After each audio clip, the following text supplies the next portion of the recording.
In the heart of Maine's rugged wilderness, where the Appalachian Trail threads its way through dense forests and over rocky ridges, a story unfolded that would etch itself into the annals of hiking lore. A tale of dreams pursued, survival tested, and a heartbreaking end. It begins with Geraldine Largay, a 66-year-old woman known to fellow travelers as Inchworm, who vanished into the wild in July 2013. For over 2 years, her fate remained a mystery until a weathered tent revealed her remains and a journal that whispered her final days to the world.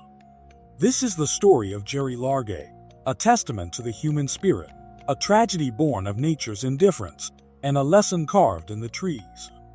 Jerry was no ordinary hiker. A retired Air Force nurse from Tennessee, she had spent decades tending to others before turning her gaze to the outdoors. In her mid-60s, when many might settle into quieter days, Jerry laced up her boots to chase a dream, a through-hike of the Appalachian Trail, a 2,168-mile ribbon of earth stretching from Georgia to Maine. Her trail name, Inchworm, captured her essence: slow, steady, unrelenting. By July 2013, she had already conquered over 1,000 miles, her husband George, her steadfast partner, meeting her at checkpoints with supplies and a warm smile.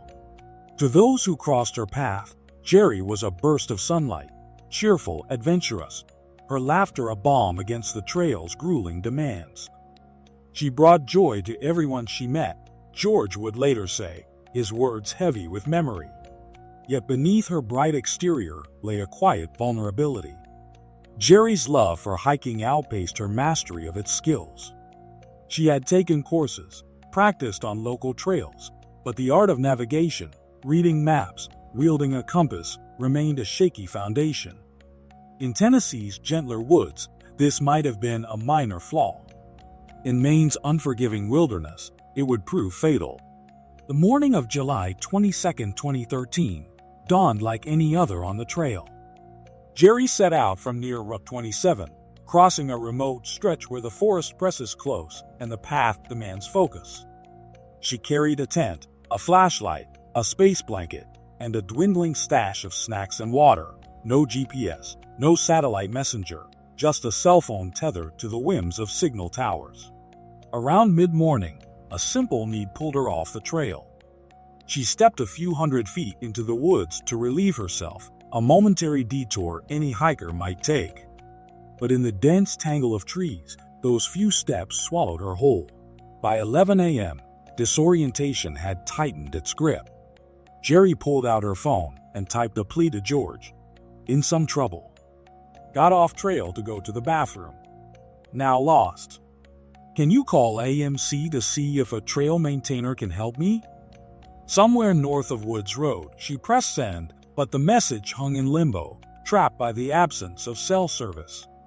For 90 minutes, she climbed higher, chasing a signal, resending the text 10 times. Each attempt failed. As daylight waned, she made camp, pitching her tent in a hidden hollow, unaware that the trail and safety lay less than 2 miles away. What followed was a 26-day odyssey of survival, etched in the pages of a journal titled, "George, Please Read." Day 1. Tried texting George. No signal. We'll try again tomorrow. Day 3. Still lost. Built a shelter with branches. Rain won't stop. She rationed her food, sipped her water sparingly, and wove shelters from the forest's offerings. Signal fires sputtered under a relentless downpour, their smoke swallowed by a canopy so thick it cloaked her from the search planes that would soon scour the sky. By day 16, August 6, her words turned to legacy. If you find me, tell my family I love them. Please send this journal to them. And on August 18th, her final entry. I accept I won't make it out. Thank you, Lord, for my life. Tell Carrie I'm proud of her. Carrie, her daughter, was never far from her thoughts. George sounded the alarm on July 24th when Jerry missed their rendezvous. The response was swift and massive. Over 200 rescuers descended on the area. Wardens, police, pilots, K-9 teams. Helicopters thrummed overhead, scent dogs nosed the undergrowth, and tips from hikers sparked fleeting hope. But nature conspired against them. Heavy rains erased tracks, and the forest's dense roof thwarted aerial eyes.